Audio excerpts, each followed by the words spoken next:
All right, welcome back to another episode of the Blueprints Brocast. My name is Jay Cruz. I'm Austin Togar. I think I've done a lot of dumb stuff in my life. You too. I've had a lot more time, so I got a lot more dumb stuff. Yeah. But we're going to talk about stupid stuff that we've done, either as a kid or as an adult, I guess. I mean, I think the kid ones are more funny you can because continue. those adult ones are fresh. They hurt still. They're still new. Yeah. You're like, oh, that was just yesterday. Do you remember the time that I cut that tree down in the backyard? Yeah, when you had your friends over, who'd you have over? You had Mark, No, it was Brian Bennett. Brian Bennett. Okay. Yeah, he was at the house. So Ryan, who is the brother younger than me, just younger than me, he had people from high school over for some like school project. And I'm not sure why Brian and I decided to cut this tree down, but the tree was like sort of ish closest to the house. And I think I was watching you and you were out there. No. I was in mom and dad's room. You were there though. Yeah, I was in mom and dad's room. I was watching. Okay. That was So probably the worst spot to be too. yeah, so he's upstairs, and this tree, if you look at it, it's like there's this hillside, and the tree's on the hillside. So if a tree is on a hillside, it's actually taller than it looks because you're next to it, but the span of it's longer. So I'm not sure why I cut it down. I was thinking, oh, I'm gonna clear this tree out because it needs to be cleared. I'm not sure why I was doing it. I'm pretty sure Dad mentioned he wanted the trees cut down at some point. Yeah, so I thought, no, I honestly don't remember exactly why. That might have been it. But it was leaning just a little bit like in the wrong direction. So I me not being an experienced lumberjack, think, okay, hey, Brian, how about you tie this rope around your waist and we'll scoot the rope up a little bit high up on the tree. And then you just lean back. And when I cut this, your weight will help fell it the correct direction. So he's there with the rope tied around. I don't think he tied it around his waist. He just looped it around his waist. Luckily, just looped it. Yeah. And I'm here cutting this tree down with an axe. So it's just like, and it gets closer and closer. Then it starts like creaking. And then it starts like falling the wrong direction towards the house. And Brian's like being dragged by the tree. These are eucalyptus trees, guys. So like they're super heavy. And very tall. Yeah, very tall. And so the rope's like scooted up maybe 20 feet up the trunk of the tree. And he's like trying to pull it and it starts dragging him. I told him, oh, let it go. And he lets it go. And the tree just falls slow motion. So the people are, Ryan's group of, they're doing a school project, are down like just below or kind of in the area where the tree is at, was going to fall. Yeah. And then you're in the upstairs room. And the tree falls and it hits the corner of the house, the same room that you're in. And it didn't, luckily, it was just like the branches. It wasn't like the trunk. It was the very end of the tree. It still came at a super high speed, but it hit the corner. And this was like 5 o'clock. Like my parents were about to come home. And I'm like, oh no, I gotta get rid of the evidence. You always gotta try and get rid of the evidence. So I ran in the house. I got the chainsaw. Man, I've never cut up a tree faster than I've ever cut that tree up. It probably took 5 minutes. Cut the entire tree up, threw it over the fence so you couldn't see it. I don't know what I was thinking because like the house, like it's bent, like the corner. Yeah. The reason why I think that I did it, like cut the tree up afterwards, was because if you don't see like the potential damage, if you don't see what did it, if you don't see like the thing that caused the damage or like, you know, the full scene, you're like, oh, it wasn't that bad. Yeah. But I just was like, oh, there's no way I'm gonna get in trouble for this. So I do everything I could. I think that was one of the mistakes I didn't have to actually pay for. I didn't pay for that one. Yeah. Financially. Yeah. No, that kind of reminds. I don't want to bring it up because he's not here right now, but that reminds me of another one, like Ruben's big mistake. Dude, that one cracks me up the most. Oh, Ruben did one? What did he do? The one it's not ours, but it's Ruben's. Ruben, I'm sorry, but he's about to divulge something.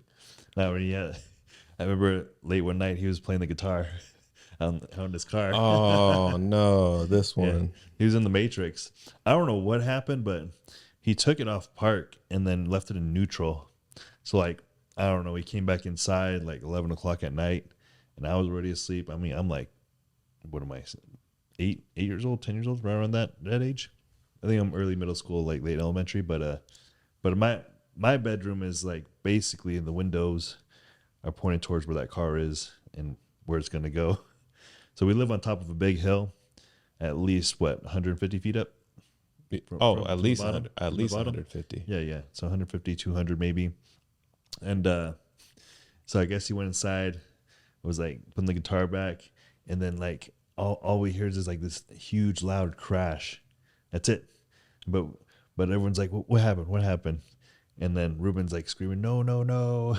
And then come to find out, his car rolled down the hill, and then like some weird veer lines all the way down there, destroying like the neighbor's plants and everything, and then right into what is it? An oak tree? Was that an oak tree there? No, it just rolled. Somehow it rolled down. So we have a parallel driveway to the next door neighbors, and it went down ours like maybe like 20, 30 feet, and then turned right into their driveway, went all the way down their driveway, hit the bottom, which is a perpendicular road, turned down the road, and then turned back up the hill and hit like a tree somehow. Like it went right, then down, then left, and turned back up weird. into the house. Or not the house, but into a tree. What kind of tree was that though? It was thick. It was oak tree. It was oak tree. Okay, Yeah, it's oak tree down there. I don't understand what happened though. Like, was he like playing guitar inside of his? Yeah. See, I don't know that part. I forget what happened there, but that just I think of like mistakes we've all made. I think that's like one of the funniest. He thinks it's funny. That's how that's the one that just sticks in mind. I'm like, man, there's nothing. I mean, eucalyptus trees around our house. It's not really anyone's fault, but one smashed my truck when I had it. Yeah, what's up with eucalyptus trees and cars at that house? I don't know. Like every time it's just something. Yeah, he had got a brand new Toyota Tacoma. You had it for like a couple months, maybe like 6 months, something like that. No. I had that for a while. You had it for a while? I had it for at least 2 years. Oh, okay. And then, there's I went down to San Diego with that and I moved back up at one point. Yeah, so there's a storm overnight, and one of the eucalyptus. It was the biggest storm on the Monterey Coast for a while. One eucalyptus completely smashed and almost basically smashed his truck in half. Yeah, because it was so total. Heavy. Yeah. I was watching that storm too. I was like, I can move the truck. I should move it. I should probably move it. But then it's kind of like you try to move it, the tree's gonna fall down on you. Because like one tree already fell down, and it's like there's gonna be more. There's definitely gonna be more. Yeah, that's crazy. But I think it's the thing about eucalyptus trees, like the roots don't grow deep. Yeah. So like they're bound to fall over eventually.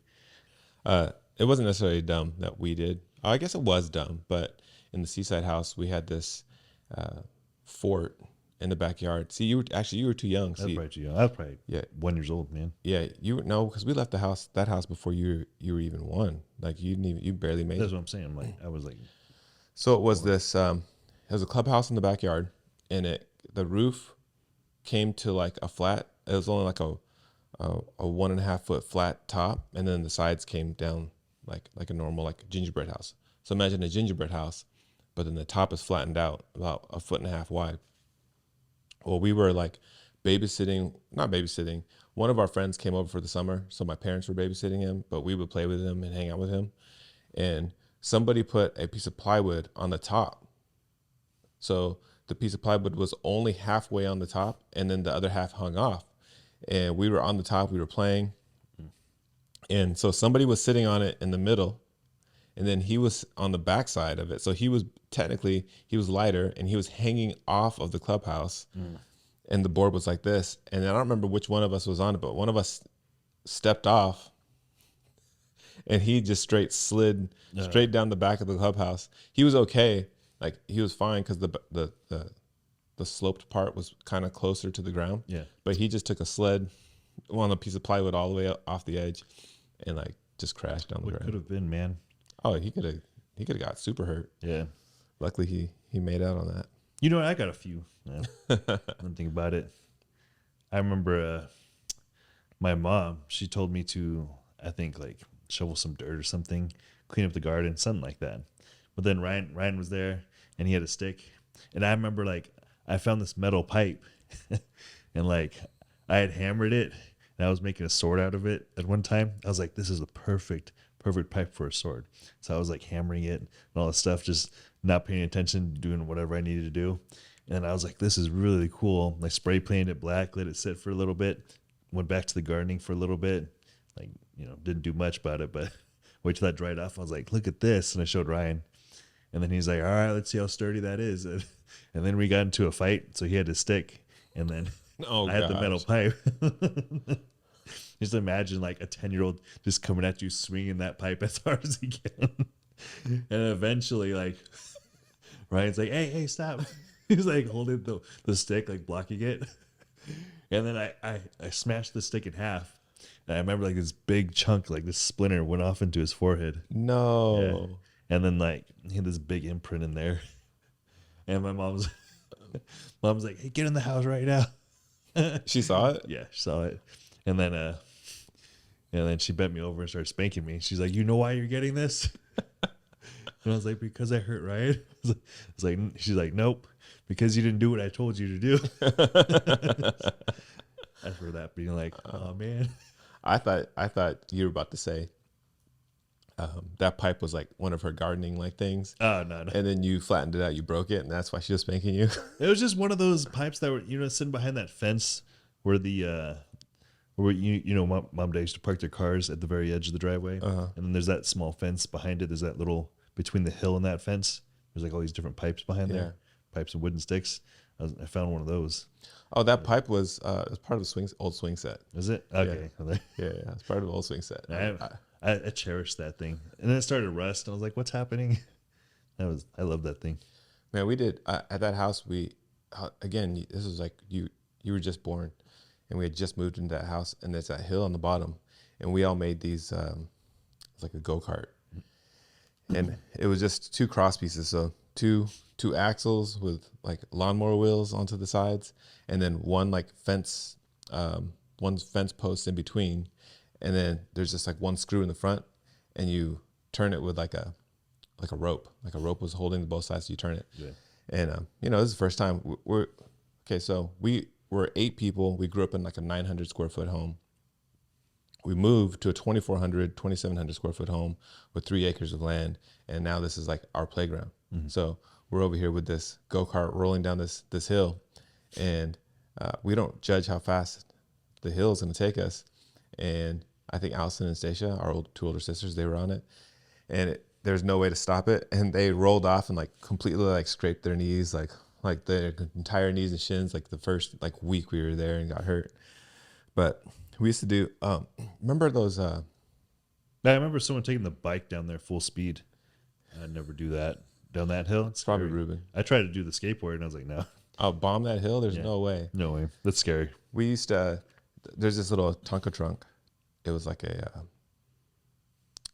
dump truck.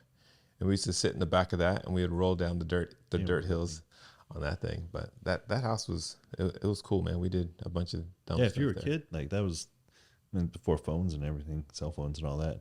Like, but if you were a kid now, didn't have any of that, man, you'd have a blast at that place. A lot of ticks though. A lot of ticks. A lot of flies. Ticks, and the whole right side was poison oak. Yeah. At the hillside. Dude, when I first got into paintball, we had a friend that had 2 paintball guns. And the only thing that we had was I bought these blow darts. So it's blow darts that shoot paintball guns. And us thinking, okay, hey, this would be a good idea. So one of us will have a paintball gun, the other one will have a paintball gun, and the other person on the team will have a blow dart, the other person will have a blow dart. So if you know anything about paintball guns, man, they shoot. This is when they first came out. Yeah. So it wasn't like they were like super crazy like they are today. It was pump action, so you pump it once and you shoot it. Well, we go out, and the person that has the blow dart gun has no chance at all. So it's really just one person with 2 targets is really what it is. Yeah. So our friend, his name is Piffer, it's short for Christopher. He's off in the woods, and I have the gun, and I shoot him, and he like put his head up to look some certain way, and I shot him right in the throat with a paintball gun. Man, I don't think he ever came over and played paintball ever again. I don't think his parents let him come over. Hey, but man, I think it's probably swollen. Oh yeah, that hurts. Yeah. Oh well, luckily they weren't at that time. They weren't really fast shooting. Yeah. But he still got pegged right in the throat, and you could hear him just choking, just like laying on the ground. But honestly, anything, I feel like the fingers are the worst to get hit. Like, I don't mind anything else. I'll welt, whatever. But like fingers, I hate that, man. I'm shooting. I'm like, Yeah, I got shot in the knuckles. I hate that. And my whole knuckle just bust open. I hate that, man. I remember those cool little fits you guys put together, little camo fits. Oh yeah, Yeah, those are cool. yeah. I had to make. Did you ever play with us, or were you too young? No. Yeah, right. Dad wouldn't let me play with you guys. There's no way. I was like still elementary school, I think. Remember you guys had that tree house up there too? Where I used that. Oh, multiple tree houses. Yeah. So our whole backyard, the whole backyard area was like an acre and a half, and the front yard was like 2 acres. But we would play paintball in the back, and my brothers and I, when nobody else was there, we would make like different like forts and like snipers' nests and different things like that back there. So when everybody would come over, because we'd have like, it was like a 10-on-10 paintball war. When we'd have them all over, like we would hide in places that they couldn't see. So it was like Vietnam basically. And so I would be up in this sniper's nest, like shooting them all from above, and they don't know where they're getting shot from. And while I was up there, on the end of the branch, like I was trying to be quiet, then all of a sudden, like I hear this hissing. I'm like, what is that noise? Like, what's going on? And started crawling across the branch was this possum, and it was crawling towards me. It's like, what do I do? So I just start shooting it till it fell off the tree. And I was like, hey guys, watch out! There's a possum on the ground. And that was scary, man, because I was laying down in the nest. Yeah. So that nobody could see me, and then I hear it. It's like above my head. I'm like, what is that? And then. It was about to get some rabies. Yeah, that was scary, man. That was dumb. But sometimes my, your mask would fog because you're running around and breathing all hard. I didn't realize there was barbed wire up there, and I was running full speed and ran like just straight into both thighs. Got a barb right into the thigh, but I had so much adrenaline. I was like, that hurt. I didn't check on it till after we were done. Yeah, just ran it off. Probably like the worst place for like any sort of disease. Like, oh yeah, they were full on rusty. I didn't care, man. I was in high school. Mom's nurse. Take care of it. Yeah. Mom take care of it. I remember middle school, and just like any other kid, I had an overreactive imagination. So like I like to write. I'd write all these stories. I had a journal. I probably still have them, a bunch of them in this box at the apartment. Just have a bunch of random stories I'll write in there. And like I liked anime, I liked video games. With a kid in overactive imagination with watching anime and playing video games, you're bound to come up with some cool stories. But I remember I wrote this one. It was about the end times. And then I wrote some things in there that were like current events. But I dated it like a 7 days prior to them. So like I was saying like these things are going to happen, and then I'm going to do this and that. And I had this giant sword, and I'm going to kill this person, stuff like that. And I remember I showed my friend Shambe Wright, and he was like, no way, man. We got to show everyone. we have to let them know these things are happening. And then I was like, no, you can't tell anybody. This is only for you. I don't remember if I was messing with him or not, but I just remember I was pretty serious about it. So all you did was write like stuff down, but then you just predated it. Yeah. And he thought the date was like legit. Yeah. That's awesome. I just remember I never thought I'd look back at that and be like, that's pretty funny. I was like, I took it too seriously back then. Dude, I remember there's this girl that I liked. It was like in 3rd grade. And I wrote this letter to her from another guy because I was trying to figure out whether or not she liked him because I liked her. Man, I got in so much trouble. I don't know how they got back to me that I was the one who wrote it. Maybe they recognized the handwriting because I had good handwriting as a kid. Yeah. It's like I didn't have like little like, a 3rd grade handwriting. I had like grown-up handwriting at that time. And they were like, oh, this has to be Jay. And I think I got suspended or something like that for saying you like someone. I don't even remember. When you write on them and then you put like, do you like me? Yes or no? Check the box. And then it was like all like you folded a certain way. So it was like all cool. That was 3rd grade, man. I did dumb stuff, man. And suspended a 3rd grader for that. Oh no. You know what happened in 3rd grade? That was dumb. So I don't know whether people are familiar with Fireball, the candy. You ever seen one of those? Fireball, cinnamon, kind of hot. You like them? I like them. Well, that's probably because Dad likes them. I usually like candies Dad like. Well, apparently my friends liked them too at church, at school. And Stacia and I, we used to go to the Quick Mart and buy a bunch of candy, and I used to bring them to school. Like Miles Market, Quick Mart? I think no, not Mel's Market. That was too far away. It was Quickie Mart. That was it was on Broadway. It was closer than Mel's Market. Yeah. And so there's one kid. His name's Jeremy. He's like, hey, can I get some? And I was like, yeah. I was like, but you gotta buy it off me. I'm not gonna just give them to you for free. He's like, okay, yeah. I'll buy it off you. I said, all right. Well, they're quarter each. He's like, okay, I'll give you a quarter on Friday or whatever. So I give him one, and then Friday comes along. He doesn't give me the money, and I'm like, hey, bro, like, what the heck? Like, where's my money at? He's like, oh, I'll give it to you next week. Next week, I have more fireballs. He's like, hey, I get another one. I pay you 50 cents on Friday because I get my allowance. I give you 50 cents. I was like, all right, man. I believe you're good for it. So I gave him another one. This goes on for like 3 weeks. I'm the sucker because I'm the one who keeps giving it to him. Yeah. So by that time, he had racked up 4 fireballs. He owed me $1. And then I was like, dude, you're taking too long to give me this money. So like every week that goes by, you're going to give me another quarter on top of what you owe me. So basically I don't know whether you call it extortion, but Yeah. so like, anyways, he never paid me. And weeks go by and we're kind of like not talking. And mind you, this is 3rd grade. And we're just talking 3rd grade trash to each other. Yeah. There's this one day he's hanging out with all of his friends and I'm hanging out with all my friends. Or not my friend, all my friends. I only had 2 friends. I had, his name was Landon Buck. He's like the biggest white kid in the school. And then just the one black kid. And dang, what was his name? I think it was Antoine something. Yeah. Anyway, so we it's just us 2 against all of the other boys in the school because he's friends with all them. Well, he brings his Legos to school and they're in his fanny pack and he has like, his little things that he's made and they're in his fanny pack and he was like talking some trash to me. And I was really into like martial arts and all that stuff at the time. And I was, always throwing kicks and punches. And I thought I was like, Bruce Lee. And he's standing next to the sandbox and I know he has all those Legos in there and I running at him from the asphalt towards the sandbox. And I jumped, like we were arguing, but I jumped, flying kicked him and I kicked him right inside of in the fanny pack and it broke off his Legos and he landed in the sand.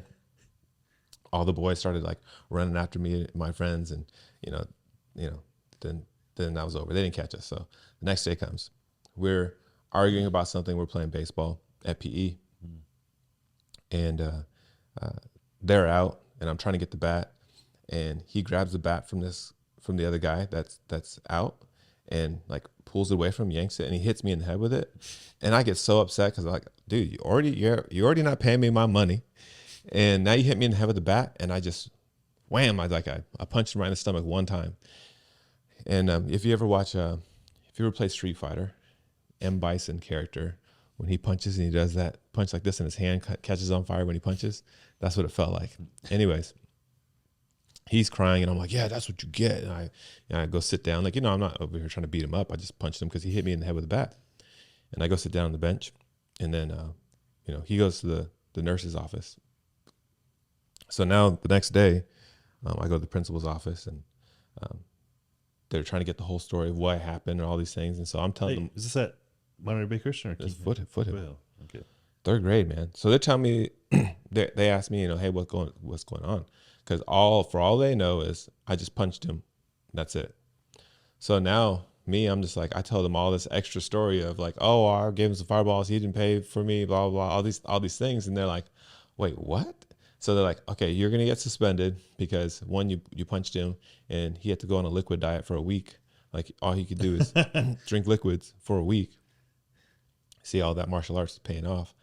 And then and then they said, oh, and you're also getting suspended for extortion or whatever. And I'm like, I don't even understand what this is. Like, what is, I gave him fireballs. We had a deal. He didn't give it to me.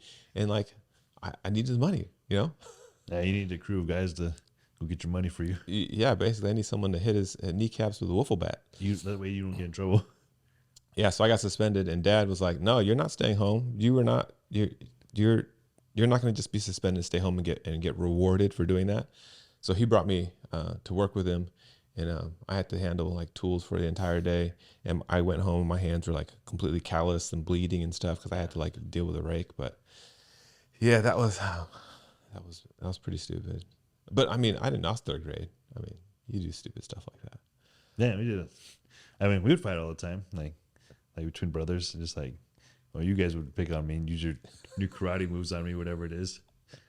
I remember hiding under the table one time from you guys. I was like, I gotta get out of here. Dude, I remember when we used to pick on you all the time, and then Dad would yell at us like, "Is that you? Do you think that's funny? Do you like that? Do you like picking on him? He's a little kid. Do you like picking on him?" And I was like, "Yeah, it's fun." Like when parents ask that, it is fun for the bigger kid to like just pester. I think that's the job though. Yeah, you guys picked on me because I was fat. No, I didn't. I picked Yeah, on you. right, bro. You guys would be like, grab my fat, playing, slapping it. No, that was Ryan and Ruben, man. I never did that.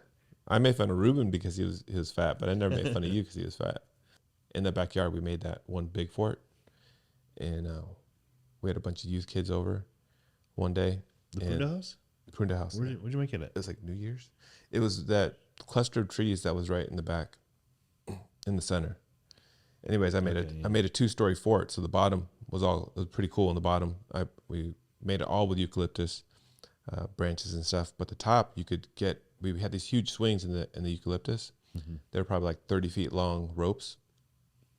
And what we would do is we would get on it, go up to swing it around to the side of the fort, and we'd jump off the side of the fort and swing out. So the fort's like maybe 8-10 feet off the ground, and then we would get on it and jump off. I don't remember which one of us was first to do it. I think it was Ryan, because Ryan's always like the daredevil, like do crazy things. Yeah. But I think he was the first one to jump off of it and swing out, and it was really fun. But this girl, it was New Year's. Her name was Josie. She gets out and she tried.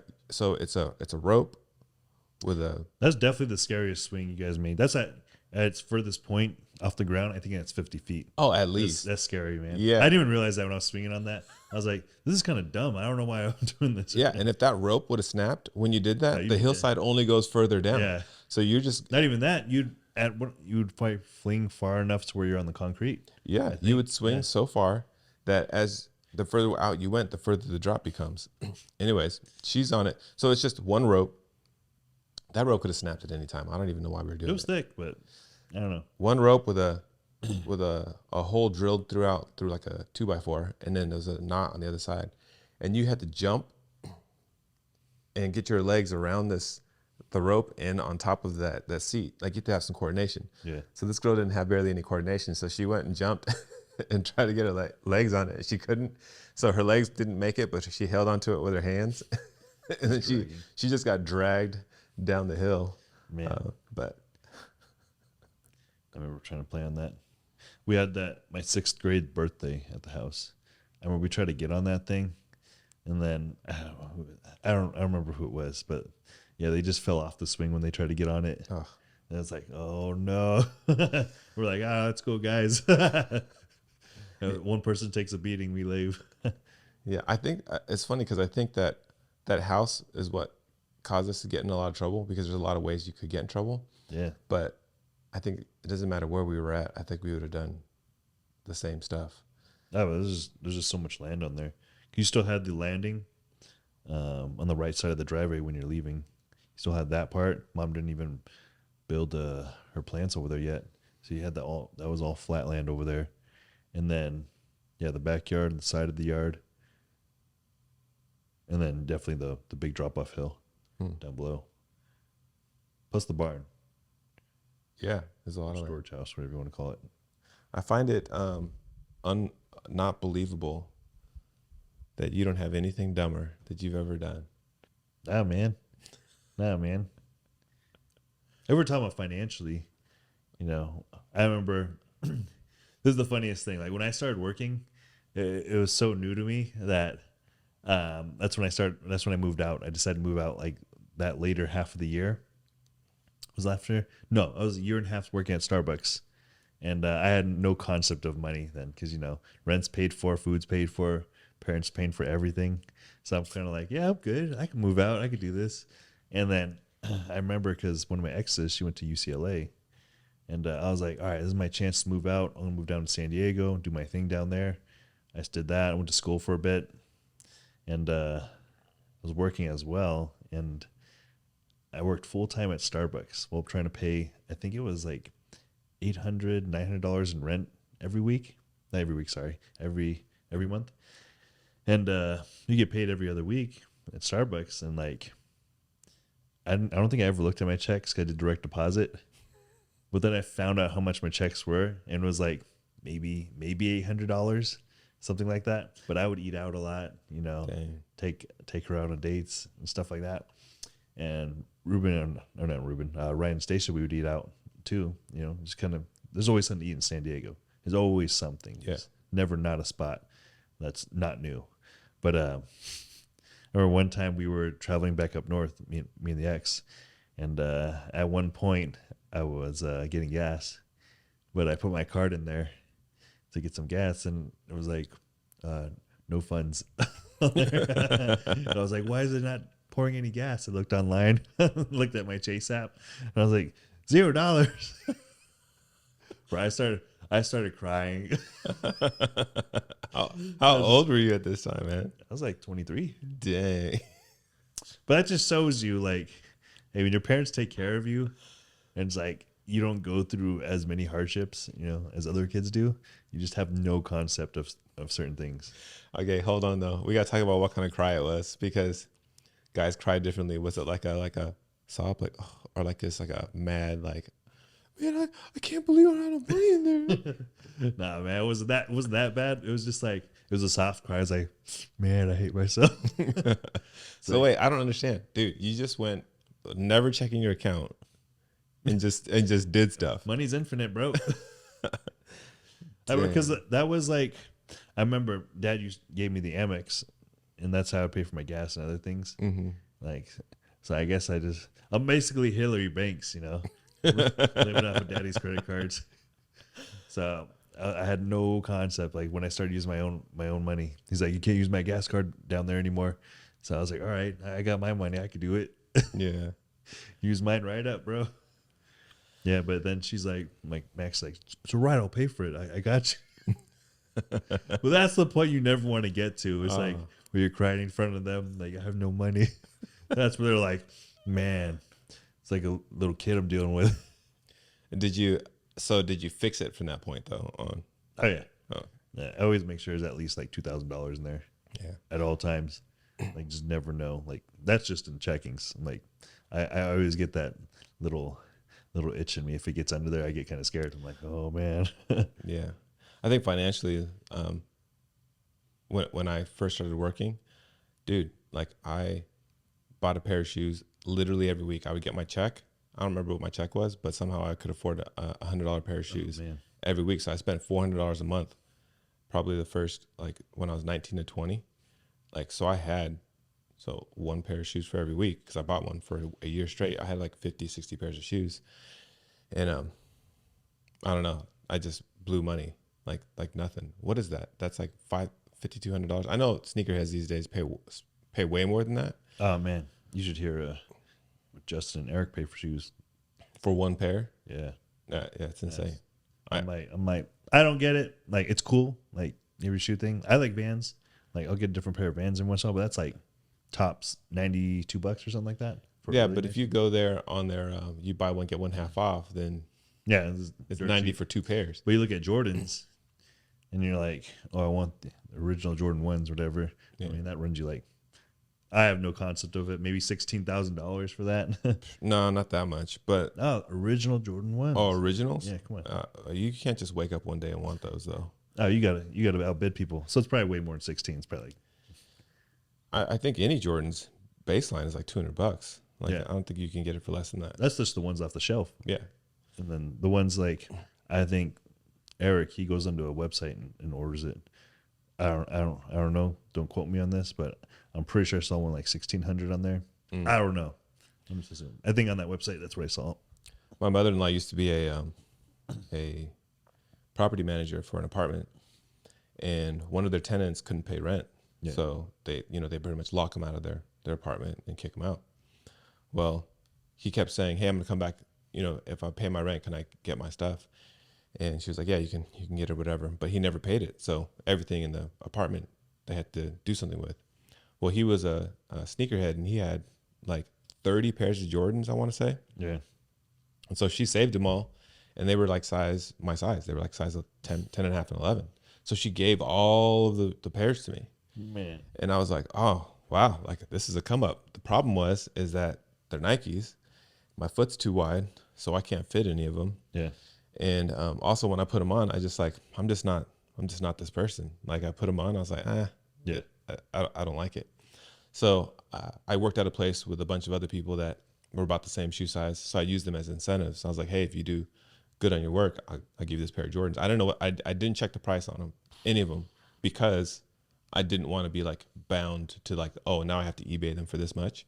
I didn't want to deal with that. I just wanted to like do better at my job by giving them an incentive to do it. Yeah. And I ended up giving most of them away. I still have one pair. They're, I think the 2022s, because they're the only ones that I felt like look good on my feet still, but they still don't. Hey, bro, you don't wear those. Still don't Put them fit. on the shelf. Oh yeah. You just Oh yeah. I'll put them up here. Yeah. I'll put them up on the wall.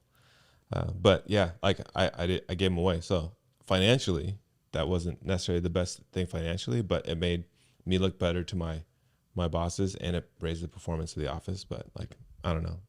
Looking back at it, if I looked them up right now, what they were, because I remember what they look like, man. you probably have a good chunk of change on your hand. Yeah, it was at least minimum, 10 grand worth of shoes. Yeah. But That's crazy to me. I was making a lot of money at that time. I didn't care. So Yeah. Yeah. I mean, I guess you wouldn't. You'd be like, shoes. If you're not a real sneakerhead, then it's not like a big deal. I think actually every house that I bought was like at the time, like a poor business decision. Like the very first time I bought a house, I was making $10 an hour, and I bought a house, and it was like, this is about to date how old I am, but the house was a 2,400 square foot house, and I bought it for $150,000 in Georgia.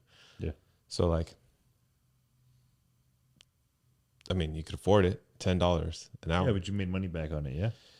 I don't remember. I don't know how long. You 3 or 4 years? I think we ended up short selling it or something like that, because we moved and we were renting it to somebody before when we left. Yeah. But they had stopped paying rent, so we had to just get rid of it. So we just got rid of it for whatever we owed, and didn't make a profit off it at all. That's what I'm saying. It was a bad business decision and bad money wise to rent it out to someone with them knowing we were out of town, and we didn't have a property manager. So, we did have a property manager, but he didn't he wasn't able to do too much. And then the second house that we bought, we were like not financially in a financial place to be, we shouldn't have been buying a house. Like we were too much in debt to buy a house. Somehow we still got a loan and bought it. But the great part about that one was like, yeah, we shouldn't have bought it, but by the time we did sell it, it had doubled in price. So we literally got paid to buy it. So Yeah. it worked out. Sometimes, financial decisions, most of them can be bad in terms of investment, but housing almost always works out. It's a way to always make money, because people have to live places. So it's always something that's in demand. Yeah. Like those stupid NFT things, people were buying those things for like $1 million, and now the same. It's goofy, man. Yeah. I was like, it never appeared to me. Like I would look at it and be like, I wouldn't pay that for that. And then people would try to explain like, no, you don't understand. Like you get this with that, it can do this. And I'm like, it doesn't help me. And No. I just remember like some of my favorite people would just be promoting NFTs. And I was just like, why are you doing this? They said, this is a big next thing. Where are they at? Yeah. Where are they at? I was thinking that they were going to be like, how there's always those things that like, oh, that's dumb. But I think it's the hype thing though. That's why you think like, oh, this may be the good thing. Yeah. Because everyone goes that direction. Well, because sometimes there are things that you miss out on. Like I think Magic Johnson, what they offered him at Nike, they offered him like, it was like some shares at Nike or whatever it was. I don't remember how much it was, but then Converse, they just offered him more money. Like we just give you actual money. So he took the Converse deal. But if he had just taken the shares from Nike today, it would have been like $6 billion or something like that. Yeah. But it was like nothing then. It was worth like, maybe 50 grand back then. But today that's what it's worth. So, I mean, you don't know what you don't know. Yeah. Yeah. But you got to be able to look at something, and it has to make sense to you though. Yeah, I remember when I used to flip things on eBay, like when the consoles used to come out. I used to buy as many of them as I could, and I used to flip those things. Yeah. I used to every one of my intentional side hustles have always been like very minimal. Like I made money, but it was like very like minimal. And then everything else that I've actually put a lot of time in, and like it takes a long time to grow and a long time to build and a lot of work. Yeah. Those are the things that have been more lucrative. But the quick grab has always been exactly what that is. It's just you just make a quick money and As long as it's out of your hands and you got a little more money, Yeah, that's the thing with those. So much work. It's too much work for what you get. Yeah. But if you need the money, you need the money. I remember trying to do eBay flipping. Didn't work out for me. I had no concept of what was happening. I was like, oh, yeah, I'll get this and I'll sell. I mean, I did pretty good. I remember Gary Vaynerchuk said to do the garage selling stuff, flip it on eBay. I did pretty good with that. But like when I first started doing it, I was like, how do you use eBay? I had no idea. Stacia had to show me. Yeah, eBay, man, they take so much of your money though. Like it's not even worth it. I remember I bought a DJI drone, and it had like these safety features on it. It won't run into a wall. So it was the Mavic 2. It was the first one that had like all these safety features. And so I'm trying to show somebody that, hey, I can press as fast as I want into this wall, and it's not gonna run into it. Yeah. But my idiot self had the safety feature turned off. So I'm like showing it to him, and it's just going 40 miles an hour, just bam, hit the wall, and then drops to the ground. And dude, if I tell you, if you've ever had your heart sink into your shoes when you do something wrong, like, man, it was the worst. So it was broken, but it didn't really break. The only thing that broke was the gimbal. So the camera didn't work, but everything else on it worked, the GPS, the flight and all that. And so I sell it on eBay, and they took so much money from me, and they ended up they made the guy send it back to me because they said that he didn't realize it was broken. But I sent pictures with it like full on broken, and I said in the description, hey, broken. So I did it again. I sold it again because I was like, what am I gonna do with this? I said sell for parts. So I sold it to another guy, which I think he bought it and didn't know it was broken too. But he didn't change his address in eBay, so it went to his old address. Yeah. And so now it was on him. Like he couldn't get it because someone else got it. And I was like, yes, like it's sold, and I don't have to worry about it anymore. I got my money. Yeah. But I didn't, and it was like $1,200 drone. I sold it for $800. So it wasn't like I was getting over on anybody. I was selling them it for parts. All they had to do was change the gimbal, which I think was $150. So anyways, financially, drones have never done it for me. Like I use them for shots every once in a while, but I never get my money's worth out of what I spend. Just extra. Yeah. I mean, they're cool. They're fun to fly. But unless you're an actual filmmaker, don't get a drone. Dude. Yeah. I wouldn't use it. I'm a filmmaker, and I still don't use it enough. So. Yeah. It's the stories, man.